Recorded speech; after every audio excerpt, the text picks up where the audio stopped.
Iyo bandeko babolingo batali ya émission na polele nyonso kaka ndenge tomesana koyebisa bino soso soki akolela na tongo enikoloba papa mama lamuka tongo etani talantina toyaka liboso ya baitando eke na bino pona kotalisa bino maema koleka na mboka na biso République démocratique du Congo pona nini te etuka na biso ya Congo central etuka oyo Fumukimbangu atikela biso bandeko babolingo na moni bomesana kolanda biso en direct ya plateau kasi awa bomoni déjà décor échangé bayebi kotanga bamoni déjà ke toza liboso ya assemblée provinciale toye kosala nini bino boyebi mwa songi ezalaka kaka ndenge toyebisaka bino toyaka kotalisa bino nani akosala nini pona nini nani akosala nini pona nani bandeko babolingo bino nyonso bisika bozali na pesi bino mbote lelo toye na assemblée provinciale bayebalandaka information bayebi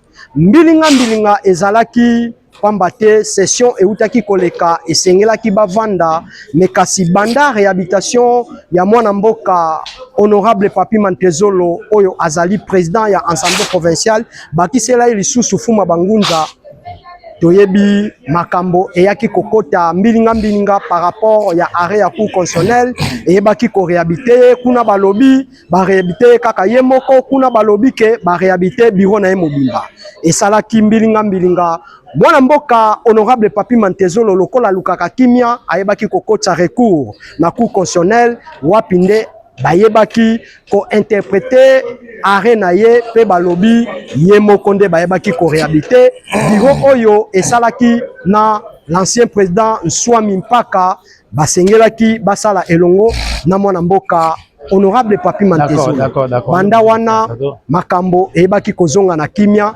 lelo tozali bongo mercredi le 26 août 2026 baimboka émission polele eyeli bino na kati ensemble pamba te lelo ezalaki journée ya ouverture ya session ya extraordinaire wapi oyo président Papi Mantezolo ayebi kosala discours moko ya benda bika kaka ndenge balobaka discours moko ya kimia pe asengi na bango ba député obiso ya Kankingandi obiso ya Kampakala Songolo asengi bomoko ezala pe tokoyeba kotuna mituna na mwana mboka les grands leaders ye azali défenseur ya culture Congo azali artiste comédien azali pe moko oyo atalaka na kuzu makambo ya politique ekotambola ndenge nini azwaki invitation na ye parmi ya bato oyo assemblée provinciale bayebaki ko invité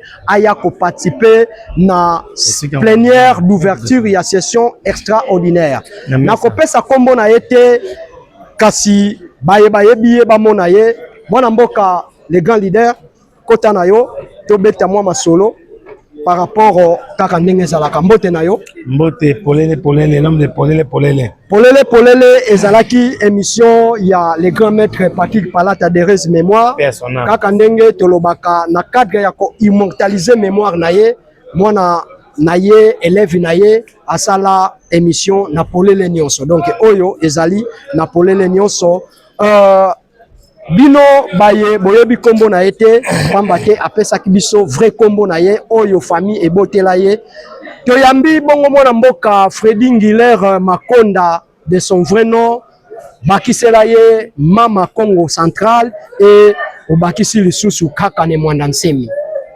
boni santé kitoko ndenge bayimboka bazolanda biso minute oyo toza bongo na ndako ya population voilà o ba bien ki Congo bisusalo troisième législatif la maison du peuple toki bon répondre à l'invitation ya ba konzi ba invité ki pe leader de la culture Congo na ki pe ngamoko te atambola na président provincial ya communauté artistique Congo akoki kokota na bengi sala la bongo na boko na okuna voilà kota boye champ eza libre panza fois na ye ezo bunda pour que culture à Congo central les ou valeur ezonga na sika nango ya lokumu alors nabenga yo président nabenga yo leader kaka ne mwanda nsemi parce que nalinga robengo mingi kaka ne mwanda nsemi po idéologie wana nde yango vraiment evandi mama Congo central pe eza bien mais kaka ne mwanda nsemi oti kolanda discours ya président honorable Papi Mantezolo oyoki makambo ya lobby pona yo en tant que leader ya secteur à culture Congo nini oyo okangi na makambo président lobby. Donc à lobby belé motuya mais oyo ngana sepeli nango ndenge aprone kimia na kati ya province. Très bien. Toza la bongo na rythme ya mika miamboa makukuma tatu la mukina vakimos. Voilà. Yango na sepeli mena bo kangi discours to bo fongo di discours na ye alobaki bongo Congo central eza patrimoine, eza gâchette économique etc. C'est une compréhension na ngai. Alors culture eza molimo ya peuple. Voilà. Siko to bimi libanda il y a ensemble tout le monde en réalité terrain obligé tout maîtriser bien culture est très malade. Très bien. Si on a comprendre le discours il y a président l'ingénieur culture il y a Congo central les à la bon vecteur de fierté. Mais boni molimo ya peuple o eza culture comme eza malade. Ba culturel la province ba orphelin culturel aussi longtemps papa na bango Félix Kitsekedi Tshilombo azana bomoi. Représentant na Grâce Bilolo azana bomoi. Président assemblée provinciale au pas dans bundeli ya culture azana bomoi. Yango interpellé nga ya ko motiver population na marche au tozanango vendredi le 28 août ya ba culturel union sur la province pour to tambola to loba oui au dialogue kinzondi. Et puis na discours ya président Papi Mantezolo alobi pe biso pe ba Congo soki likambo ezali esengela ki to vanda na système ya kinzondi po to yeba ko solola esika mabe ezali to sengani bolimbi solie komaka na ba réseaux sociaux na balabala yango to soutenir initiative numéro 1 à République. Très bien. À prôner dialogue pour quand même kimia na STP na partout na école Congo. Voilà. To soutenir vision mo konza province ko kimia na province. To soutenir discours à président Papi Mantezolo ya ko privilégier makuku matatu. Président Papi Mantezolo ayebi pe na ebité comportement wana jour biso nyonso ba Congo to kozwa yango province na biso nde ko développer eloko na sepeli président Papi Mantezolo ayebi koloba na miso ya batu nyonso oyo to uti na ensemble alobi muntu nyonso oyo alobaki mabe pona ye afingaki ye akoselaki ye makambo asalaki boye honorable Mantezolo kutu akozonga te azongi akovandisa plénière te boye alimbisi bango yo en tant que défenseur parce que nyonso wana pesa culture ya biso ba Congo koyeba kolimbisa mutu biso ba Congo tozaka na kala tozaka te bato koswana soki problème eza bovandi oyo asengi pardon omona ka boye asengi bolimbisi toyebi te yo tango yokaki message wana et ça la ngai cher de poule pour kotala représentant ya première institution province andimi kolimbisa bato tu oyo babetaki ye libaku to ba o bazwaki na problème. Voilà. Parce que le pardon c'est une puissance qui libère. To sepel nango to beti maboko biso ba défenseur à culture to tikali bongo miso polele kotala ba o bazo représenter la konza province soki bazo sala malamu to te na ningisa mokola lelo tozo bongisa marche ya dialogue. Tout le monde qui na Kinshasa, excellence, grâce, Emi Koutine, nous allons liboso et puis Simanae Bagène, nous allons ministre bon ya jeunesse. Biso on a province to bandi initiative jusque là to yoki on lobaté représenter le gouverneur en charge de la culture. Tozo mituna est-ce que ayebi likambo batindela ki ye a représenter ba continent secteur wana to te. Donc mukanda bokota kiti lelo mukanda wana ekota ki bongo na boyokani ya ngai na ye na miso ya bakolo kati na communauté artistique ngana bengaki mokonzi na yebise mokonzi tozwi likanisi ya kotambola mpona kosoutenir mokonzi ya mboka na initiative ya dialogue pesa likanisi lokola représenter mokonzi ya province olobi nini ote bokomela ngai bokopie gouverneur. Ok d'accord appelle kati a rappelé nga alobi ke te bokomela gouverneur bokopie nga tosali ndenge alobaki tokomi par-ci par-là mais jusque là liloba moko ezati to tikali bongo munoko okanga makomi tuna soki déjà na activité boye ba culturelle o bazo travailler na département molimo ya peuple bazui les kanisa ko soutenir mokonzi mboka Félix Antoine Tshisekedi Tshilombo garant de la nation pour que atia missionaire na secteur ya culture et que ezui bongo kara ya kosakana te bongo soki comédien azui initiative to saper azui likanisi yako sala activité culturelle tokoki kosala na biso mouvement et kosuka boni Moïse Mvumbi déjà toujours initiative à soutenir mon condambo. Tous en quatre assemblée provinciale. Bon, ce que tu as les canisiers, comme ça, le spectacle quelque part. On a valorisation là qui Congo et que les soumis. Voilà. Tout ça bon pour confronter dans des défis sans aide. Oyo activité besoin que ça là pour soutenir chef de l'État. Oui. Alors bibo koma gouverneur comme ça na kolandela en tant que représentant na bino na niveau ya gouvernement central. Dans le gouvernement provincial. Bokomi, mais le lot, tu as déjà les 26. Donc, tu as jour moko parce que les 28 activités. Donc, jour tu as lobby. Mais tu le lot, besoin de suite. Alors, maman Congo central, kakane mwandansemi na réalité wana. Nini okoki kolobela ba acteur culturel. Na ba réalité bozo kutana na ba difficulté bozo kutana nango à chaque fois ceux qui moquent toke porte au mona ka boenet kaka net kwenda nai na koboka mbele pa ba konzi pour te biki ba konzi baza motema malamu mais ba collaborateur bazo rendre bango mauvais service. Voilà. Gouverneur de la province, le rôle représentant valable chef de l'État de la province, a eu au Kangamato était qui va devoir marcher pour le coup chef de l'État à Kangamaboko. Très bien. Ayebi qui attaque Kangamaboko parce que la Makamba Banzela, Makamba son le Pakala, mais représentant Naya Zaliwana. Représentant Naya Namunoko Naya qui ministère Naya Zana ba frais de fonctionnement. Mais quand la boye ba futa ke ba poste nyonso. Ceux qui m'ont condamné empêchement au sala kotinda fonctionnement pour le ministère wana loko la représenter ni nezangi odoko na tandambo ya salaire na yo pour que soutenir l'initiative wana pour ko défendre pe mokonzi pour ko défendre pe mokonzi pour ngai ne na temi boye na joie chance pa ya mokonzi ya province apesa nga bisika na telema. Voilà. Mais na simana to na plus de 5000 culturels bazana passe. Or dans le secteur wana ceux qui bazana molima ko entreprendre on peut faire de l'argent et les capés au ministère mususu na mosolo. Voilà. Lolenge ya kokanisa bongo lobaka na émission managériel wana loko les angi ba représentant gouverneur c'est que to sala nini to tala ka epana bango ba konzi o batiela biso ye ba meka pe ko bende matoi dans l'ombre ko yebisa ke te bana wana ba to travailler dans département molimo ya peuple soki molimo na e do sala te c'est que nzoto pe ko tambola te. Très bien. Soki molimo ya peuple o ezali culture surtout biso toujours défendre la culture Congo bisika province pays bandela ko na capitale soki eza malade c'est que Congo mobimba ko za bon parce que gâchette culturelle la République démocratique du Congo eza bon na Congo central.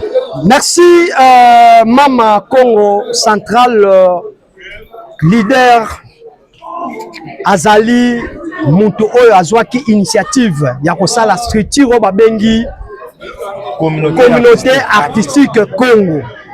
Structure wana eza kaka pona ba comédien te parce que batu mususu bayebeli ya azana mutu wa théâtre yana eza batu ba théâtre te. Structure wana balobi eza communauté artistique Congo. Donc c'est-à-dire eza structure moko ezo défendre culture Congo. Donc voilà.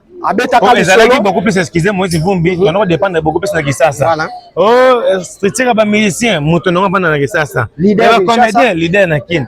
Soko yena matadi to yambi to pesi nyonso. To yena Kisasa opesi biso mokongo. Totali ke biso ne toza ba kolo capital bisika yo vandi wa. To se révolutionner, n'est-ce pas makuguma ta to sanga na biso ba s'appelle la province, ba musicien province, ba comédien province, ba plasticien, to ça li boke na biso afin que to mema be to tomba la bendele ya culture na biso ya Congo central partout même sur notre site parce que même la République démocratique du Congo fait comme on a lettre K ils ont revenir et pas na biso ba Congo central hormis être tribaliste hein pour sur la masola mboka. Voilà. Déjà la République démocratique du Congo fait comme on avec K les Congo central là qui ba Congo central Congo de toté là comprendre hein royaume Congo donc c'est ça donc on monte au sangana ki bongo mais lobe ko leka lelo liloba suka ko loba ezali boye liloba suka nanu te zela liloba suka nanu te c'est parce que moi mituna ezana nu atamisatu ya kotuna yo Mbutanzaya Fwape akozwa parole en tant que président provincial tolingi to yebana nu pona to kota sikona masolo ya marche de soutien lelo toza déjà les 26 donc botikali kana jour moko nous des traverses Mama Congo central bokomela ki représentant ya gouverneur na domaine to na secteur ya culture na bosengi na yemoko ti lelo bozozo wa suite te. D'abord question ya liboso ozoko rassurer nini na bato oyo bandimelaka yo oyo bazwaki déjà message que le 28 mars ezali au cas où soki ministre provincial ya culture a répondre te o rassurer bato oyo bazwaki déjà programme baya marche kozala to marche kozala te. Tant que Fatih vivra, nous allons sauver la culture Congo. Très bien. Parce que chef de l'État, c'est le neveu de ma Congo. Tant que Excellence Grâce Bello a envie, de sauver la culture Congo. Tant que président Papi Matezolo a envie, de sauver la culture Congo. Est-ce que tu peux mettre la leader Mabo? Namukolo allez 28, na 8h, c'est au 22 mars. Tu peux accompagner la police nationale congolaise. Très bien. Bah, opérateur culturel, bah, médecin, bah, sapeur, bah, comédien. Totambola pour soutenir mon Konzamboka. Pour soutenir le dialogue pour la tradition na biso Congo, sengi bongo. Na dialogue wana toza na posa mo ya ba culturel et côte de toute la République. Très bien. Aye ba culture eza na bosenga ya elongi ya président état la biso. Voilà. Na marche wana eza ko soutenir dialogue pour mon Konza professeur aye ba ke peut-être bazo représenter peu bien té. Mais ba kono baza belé baza pe na mongongo ko ganga pour soutenir pouvoir ya mokonza mboka pe ya coordination ya province awa. Très bien. Tokotambola na lisungi ya mutu te. Tokotambola na courage pe volonté, sentiment patriotique ozo matabiso ba culturel. Tokotambola kolonga koka to en ensemble potika memo et pas honorable président Papi Matezolo o ayebi pe culture valeur culture atanga souci ba culturel. Voilà. Aye ba souci ba saper parce que toujours confronté ba défi sans aide ebelé. Ba saper ba kolonga matadi na ke Brazzaville invitation à niveau international déjà bobeti bango kara. Ba comédie ba sala ba spectacle, toujours na ba place des artistes été. Mutu soko bundeli culture okofi ba comme non nulle part. Mais na kini ba tchaka na victoire. Très bien. Soki mutu azana spectacle à livrer, faut louer salle moko ya cher. Aussi notre art dans la période où on l'entretenir. Ba taxi boni futa maka culture na province au monde kendaka wapi. Ba culturel et belé to kopesa misala na 200 culturel, 300 culturel. Ba comme ba brigade ya okende ko. Donc c'est parmi la revendication ba biloko boko komana na memo na biloko. Lelo soki ba culturel baza na kati ya nzungu bisika ba décision zoma. Parce que sila. Lelo soki musicien moko azali déjà la période. Ceux qui ba comédie bazan na problème tant to libala to spectacle la période que la favorable pour na bango. Les autres qui comédien moko azana kata bureau il y a division. Ceux qui di cambolettre et na division a ouais chef de division tala lettre ba culturel ba yena ngo papa tala bango bana na yo. Ils a pendant le coup mboka. Ceux qui le comédien to culturel moko musicien to na pas tozana batanga, tozana ba légende azana cabinet gouverneur na secteur à culture. Regarde le gouverneur aux attentifs dans le secteur, on a pas un esprit managérial et au béli la papa tongo pour que la bana au bazana bosenga na yo. Au bazape belé, bazana mot à dire pour le développement. Je crois na moni que ba idée eza belé biloko nyonso wana na bandi et kozala parmi ba biloko oyo boko tia na memo. Koka lieu de retrouvailles vendredi à partir de 8h. Oui. Bolongwe Koka boye na assemblée provinciale bo déposer mon mémo et pas ya président.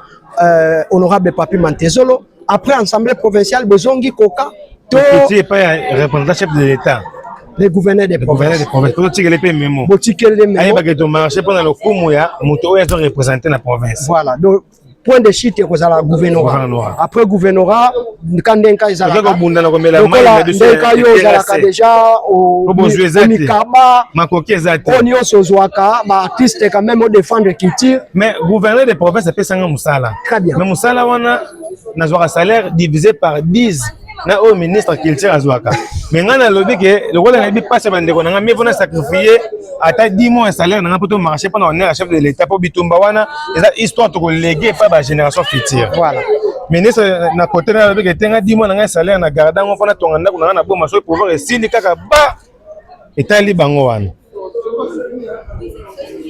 La population nous observe, les culturels nous observent, la présidence de la République nous observe parce que quand les enfants commencent à parler, c'est que c'est sérieux. Merci Baimboka. Alors toko pesa liloba et pas ya kukunyungu ngana benga kai kukunyungu parce que biso tanto ye na monde ya théâtre bambuta oyo bayamba biso Moïse Mvumbi obomo na akota na tableau à la répétition na centre culturel ya kulutu na biso Mbutajan. Voilà, donc yango na yebisaka bana oyo bozoya na théâtre na orgueil botika biloko wana respecter ba mikolo mutu musubo mona aza journaliste mais aleka na banzela ebele po biso toninga kokota partout. Alors Mbuta nzaya fois na yebike ngeyo mingi Kikongo pamba ve ndinga ya ke beto malgré émission na polele nyonso ke émission to bana dingala mais lokola ke mambo ya culture il faut Kikongo fona kota Kilumba tanu benikeza bakutambula nge en tant que président provincial ya structure communauté artistique Congo message nini ngelenda kupesa na ba artiste ngeina ngekeza baka ko encadrer na kata structure pamba ve Kilumbu ina beto zona beto kuza sala songi en tout cas beto zona vraiment nkangu kuiza ba acteur culturel ba kuiza muzona ngeta la caméra ngepesa ba message place ba kekutanina na tangu nini et puis wapi mutindu benketa muda pamba ve président mekatatu ba déjà président national mekatatu ba déjà na dingala nge bweta na Kikongo matondo mingi Moïse Mvumbi l'artiste professionnel journaliste Samuna Kilumba tano c'est vendredi 28 et na mubange ya marche pacifique. Très bien. Samuna ku soutenir vision à chef de l'État. Voilà. Na dialogue. Le premier culturel de la République. Premier culturel, premier artiste. Très bien. Na Kikongo bete bogila Kinzonzi. Voilà. Façon honorable président Papi Matenzo ki tubila Kinzonzi. Donc vendredi 8h bete nyonso kutana. Moïse Mvumbi. Tous les artistes recoins. Kasangula Mwanda. Bate voana na beto na mataki. Voilà. Déjà c'est jeudi mbazi bayankaka na bakukila baki awa. Ta la charge.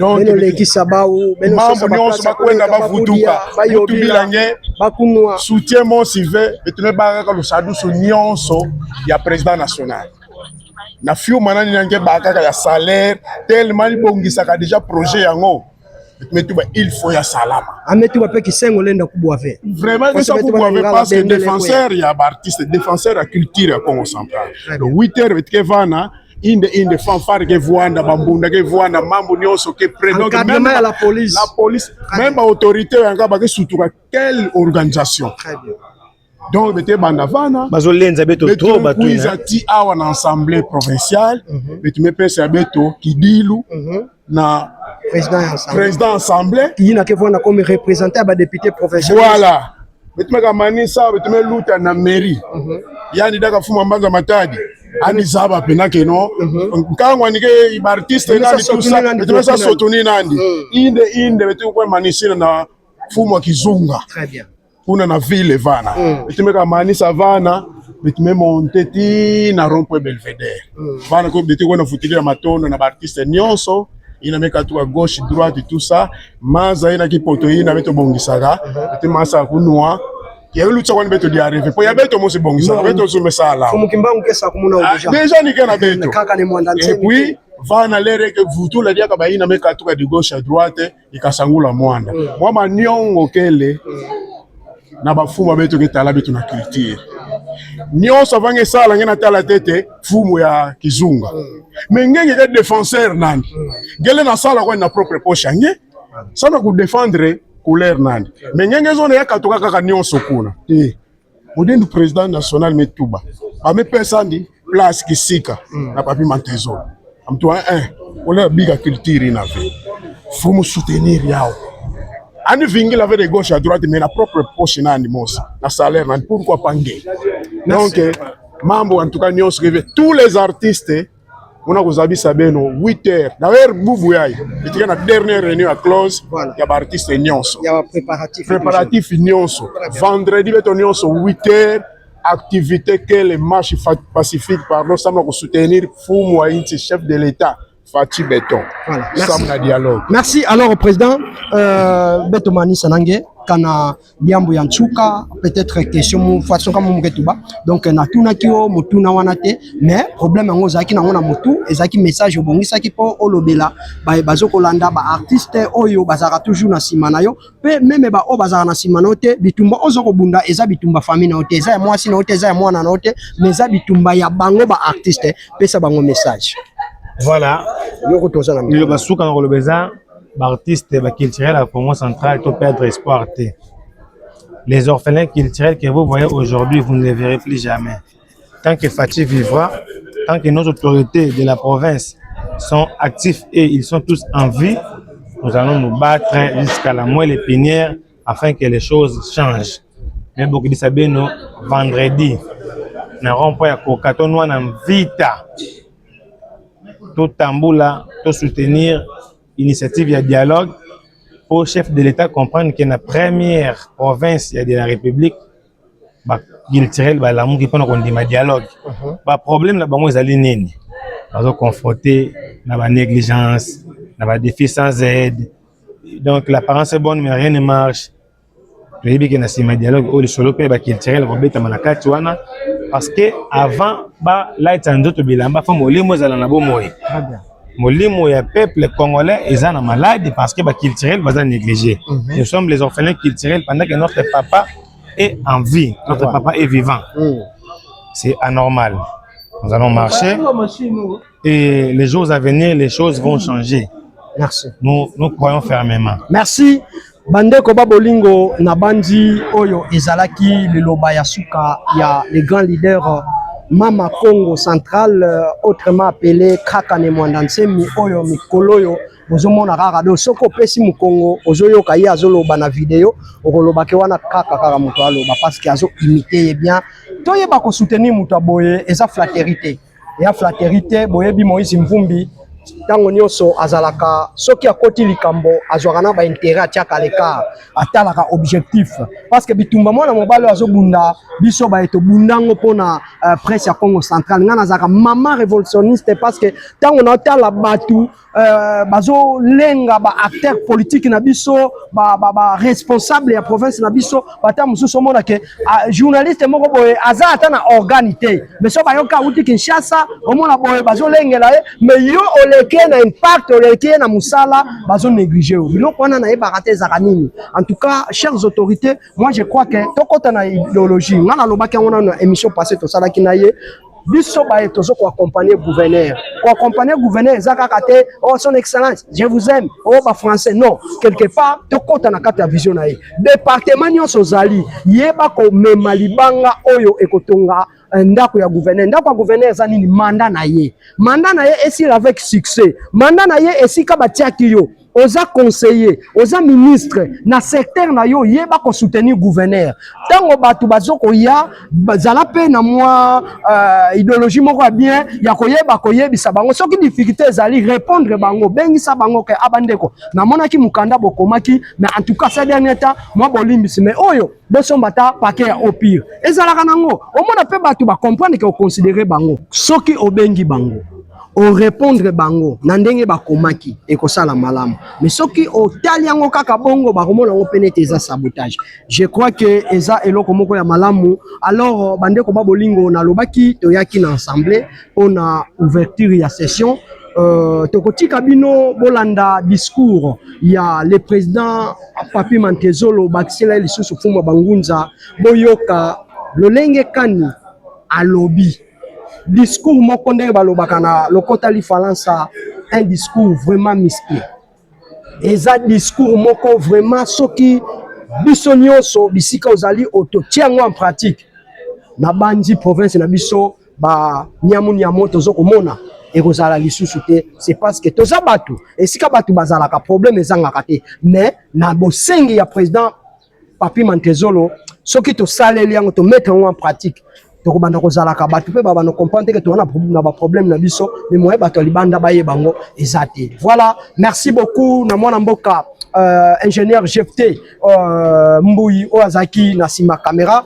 biso na bino tokutani o mikolo mizali koya pamba te je crois tokokuta na vendredi tokosala pe lisusu spécial polele na marche pacifique ekosalema bokomona ba image po toyebi ke ekosimba avec leader Mama Congo ekosimba. Ciao. Honorable député national, Excellence, Monsieur le gouverneur de la province du Congo central, représentant personnel chef de l'État, honorables membres du bureau, honorables députés provinciaux, chers collègues, Madame et Messieurs les membres du gouvernement provincial, Mesdames et Messieurs les membres du Conseil provincial de sécurité, Messieurs les maires de la ville de Matadi, Madame et Messieurs les autorités politico-administratives, coutumières, militaires et policières, Mesdames et Messieurs les représentants des confessions religieuses, Mesdames et Messieurs, distingués invités à vos titres de qualité respectifs, c'est avec une profonde émotion et un sentiment de responsabilité que je prends la parole devant cette auguste assemblée à l'occasion de l'ouverture de cette session extraordinaire de l'Assemblée provinciale du Congo central. Avant toute chose, permettez-moi de rendre grâce à Nzambi Mpumbutulendo, maître de la vie et de l'histoire, des temps et des circonstances, pour le souffle de vie qu'il continue de nous accorder et pour nous avoir permis de nous retrouver aujourd'hui en bonne santé afin d'accomplir notre devoir au service de notre peuple. Que son infinie sagesse nous accompagne durant tous les travaux de cette session et qu'il éclaire nos consciences afin que chacune de nos décisions soit guidée par la recherche de l'intérêt général, de la paix et du développement de notre province. Mesdames et Messieurs, je voudrais à cette circonstance solennelle rendre un vibrant hommage à son Excellence M. Félix Antoine Tshisekedi Tshilombo, président de la République, chef de l'État, pour les efforts déployés en faveur de la paix, de l'unité nationale, de la défense de l'intégrité territoriale de notre pays et de l'amélioration des conditions de vie de nos populations. Notre pays traverse une période particulièrement difficile. La guerre et l'insécurité qui persistent dans l'est de notre pays, imposées injustement à notre peuple par les Rwandais sous couvert du mouvement terroriste M23, continue d'infliger de lourdes souffrances à nos compatriotes. Nous saluons ainsi les efforts entrepris par les institutions nationales pour restaurer la paix, défendre la souveraineté nationale et créer les conditions nécessaires à la reconstruction et au développement de notre pays. Nous exprimons également notre reconnaissance à son Excellence Madame Judith Suminwa Tuluka, Premier ministre, chef du gouvernement, ainsi qu'à l'ensemble de son équipe gouvernementale pour les actions entreprises en vue de matérialiser les orientations et la vision du chef de l'État en matière de développement national, de sécurité et d'améliorer les conditions sociales de notre peuple. Honorables députés et chers collègues, nos pensées vont particulièrement à nos forces armées de la République, ainsi qu'à toutes les forces de défense et de sécurité qui, au prix de nombreux sacrifices, défendent notre intégrité territoriale. Nos cœurs demeurent également tournés vers nos frères et sœurs de l'Est du pays. Des familles sont contraintes de fuir leurs villages, des femmes, des enfants, des personnes âgées et de jeunes vivent dans des conditions extrêmement difficiles. Depuis cette tribune de l'Assemblée provinciale du Congo central, nous leur adressons un message de fraternité. Vous n'êtes pas seuls. le Congo central est avec vous. Nous adressons également nos sincères félicitations à son Excellence Félix-Antoine Tshisekedi Tshilombo, président de la République, chef de l'État, au gouvernement de la République, ainsi qu'à toutes les équipes médicales, scientifiques et humanitaires pour les stratégies et les efforts déployés afin de lutter efficacement contre l'épidémie d'Ebola et d'en limiter les conséquences sur nos populations. La santé publique demeure une priorité nationale qui exige la mobilisation, la vigilance et la solidarité de tous. Mesdames et messieurs, le Congo central est une terre d'histoire, de spiritualité, de culture et de civilisation. En tant que fils du Congo central, nous avons le devoir de préserver notre province de toute forme de division, de violence et de conflit, que les valeurs de paix, de sagesse et de justice transmises par nos ancêtres et portées par la tradition Congo accompagnent notre engagement au service du peuple et que notre message soit clair. C'est la paix que nous demandons entre les communautés, entre les familles, entre les territoires, entre les acteurs politiques du Congo central et entre les institutions provinciales. Que toutes les forces positives de notre histoire, de notre culture et de notre patrimoine spirituel nous inspirent afin que nul ne vienne perturber la paix, l'unité et le vivre ensemble entre fils et fils du Congo central. Nous devons nous souvenir de la sagesse de nos ancêtres et de leur attachement à la recherche de consensus et de l'harmonie. Honorable député national, Excellence Monsieur le Gouverneur, membres du gouvernement, honorable député, distingués invités. Nous arrivons maintenant au principal dossier qui motive la convocation de cette session extraordinaire. Il s'agit de l'examen du statut spécial de la cité de Nkamba, appelée à devenir ville sainte. Comme vous le savez, lors de sa visite à Nkamba, le 6 avril 2026, à l'occasion de la journée nationale dédiée au combat de Simon Kimbangu et à la conscience africaine, Son Excellence M. Félix-Antoine Tshisekedi Tshilombo, président de la République, chef de l'État, a annoncé sa décision de conférer en Nkamba le statut de ville sainte. Cette décision revêt une importance particulière pour notre province et pour la République tout entière. Nkamba constitue un haut lieu spirituel, historique et culturel. L'enjeu qui nous réunit aujourd'hui est donc de réfléchir avec responsabilité et dans le respect des textes en vigueur aux modalités institutionnelles, administratives et juridiques permettant d'encadrer ce statut particulier. Nous devons accomplir cette mission avec sérieux, responsabilité, ouverture d'esprit et sens de l'intérêt général. Notre responsabilité est historique.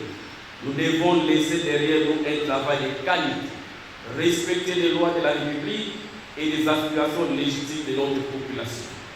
Honorables députés, chers collègues, permettez-moi également de rappeler les principales conclusions ici de la session extraordinaire de la conférence des présidents de l'Assemblée provinciale de la République démocratique du Congo, compréhensible, tenue récemment à Kinshasa sous notre présidence. Parmi les questions abordées figuraient notamment celles relatives à la réforme constitutionnelle. Nous réaffirmons ici notre soutien à la réforme constitutionnelle visant les changements et ou la révision de la Constitution que nous considérons comme une démarche d'intérêt national susceptible de contribuer au renforcement des institutions de la République, à la consolidation de l'état de droit et à la promotion du développement du pays. Dans cet esprit, nous nous engageons à sensibiliser nos populations respectives sur les textes adoptés par les institutions compétentes, notamment ceux relatifs au référendum. Mesdames et messieurs, je voudrais particulièrement m'adresser à mes frères et sœurs Congo. Notre force réside dans notre unité. Nous devons cultiver la paix, le respect mutuel, la solidarité et le vivre ensemble. Nous devons renouer avec les valeurs traditionnelles des Kinzongs. Cette pratique ancestrale du dialogue et la recherche du consensus. Nous devons également nous rappeler les Mikabiambois, ces valeurs ancestrales qui nous enseignent la responsabilité collective et la préservation de l'harmonie sociale. Que nous soyons de tendances politiques différentes, des confessions religieuses différentes, ou ici des territoires différents, nous demeurons avant tout filles et fils du Congo central. Notre diversité ne doit pas être une source de division et doit au contraire constituer notre richesse. Mesdames et messieurs, notre province a connu une longue période de turbulence. Les turbulences ont été d'ordre politique qui l'a profondément déstabilisé et qui malheureusement n'a porté aucun bénéfice au Congo central, si ce n'est des incites, des troubles, des diffamations et des divisions inutiles. Les peuples Congo n'ont plus besoin de ces distractions ni de querelles qui retardent son développement. Il aspire aujourd'hui à la stabilité et au développement de sa province. À cet égard, nous lançons un appel solennel à la conscience de la jeunesse du Congo central. Souvent présentés comme de jeunes leaders, nous l'exhortons à faire preuve de discernement et à se méfier de toute personne qui chercherait à l'instrumentaliser pour insulter, diffamer, diviser ou opposer les filles et filles du Congo central. La jeunesse doit au contraire être un acteur de paix, d'unité et de développement, et non un instrument de division. Le peuple Congo est désormais vigilant, conscient de ses responsabilités et attentif à ceux qui doivent parler en son nom. Honorables députés, chers collègues, en ce qui me concerne, je réaffirme ici ma ferme volonté et ma détermination à poursuivre jusqu'au bout, oui, jusqu'au bout, les efforts en faveur d'une collaboration harmonieuse entre les institutions provinciales, de la défense des intérêts de la province, ainsi que de la préservation de l'unité, de la cohésion et de la paix de notre province. La cohésion institutionnelle constitue l'un des socles de la paix, de la stabilité et du développement de notre province. Honorable député national, Excellence Monsieur le Gouverneur, honorable membre du bureau, honorable députés provinciaux, distingués invités. L'Assemblée provinciale et l'exécutif provincial ont des missions certes différentes, mais complémentaires. Nous ne devons pas transformer nos différences institutionnelles en conflits personnels. Nous devons plutôt faire de la complémentarité entre nos institutions un instrument au service de la population.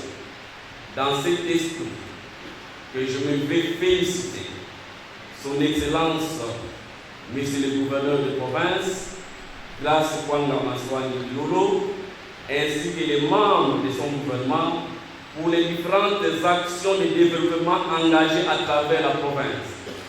Nous les encourageons cependant à faire davantage. Notre population attend de nous des résultats concrets dans les domaines de l'efficacité, de l'éducation, de la santé, de l'accès à l'eau et à l'électricité, de l'agriculture, de l'emploi et de l'amélioration des conditions de vie. Honorables députés, chers collègues, je voudrais vous rappeler que nous avons été élus pour servir Nous sommes donc les représentants du peuple.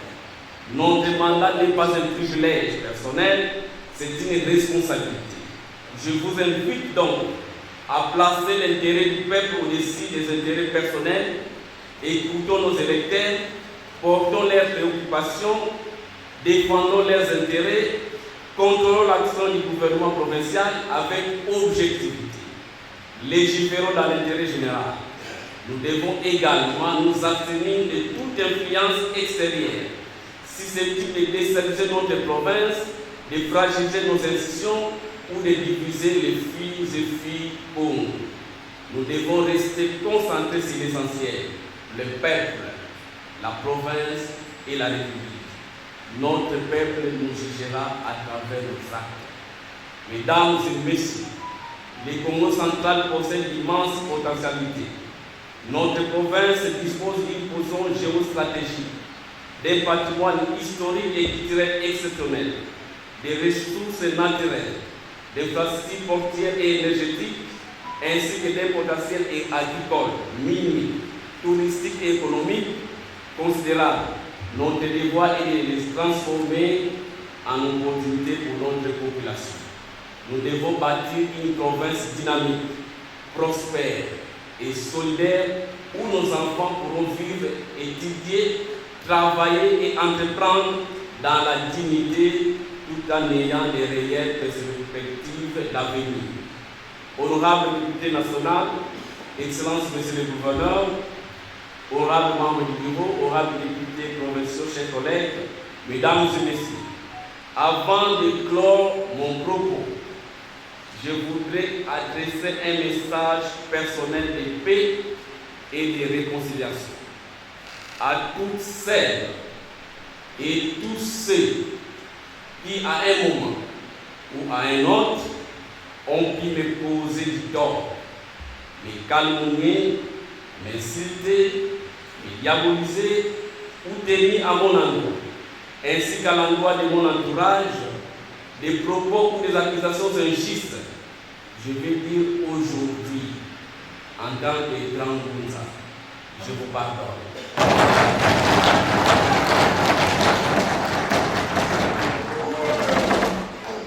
Que la mémoire des grandes figures de notre histoire, notamment Mouta Kimang, Mouta Kassavu, Mouta Nzizalani, Mouta Daniel Kanza et Longia Kongo de Makandala de Mwandanzini, nous inspire dans la recherche de la paix, de la dignité, de l'unité, de la justice et du développement du Congo central. Que leur héritage historique et leur combat pour la dignité de notre peuple nous rappellent que nous avons une responsabilité collective envers les générations futures. Que nous accorde la sagesse. Que les disciples de Congo nous protègent. Que notre conscience collective nous conduise vers la paix. Que notre histoire nous enseigne l'unité. Que notre culture nous enseigne l'horizon. Et que notre engagement politique soit toujours guidé par l'intérêt général. Paix à l'Assemblée provinciale du Congo central, paix au Congo central, paix à la République démocratique du Congo, unité entre filles et fils du Congo central, cohésion entre nos institutions, développement pour notre province. Sur ce, je déclare officiellement la session extraordinaire de août 2026 de l'Assemblée provinciale du Congo central ouverte.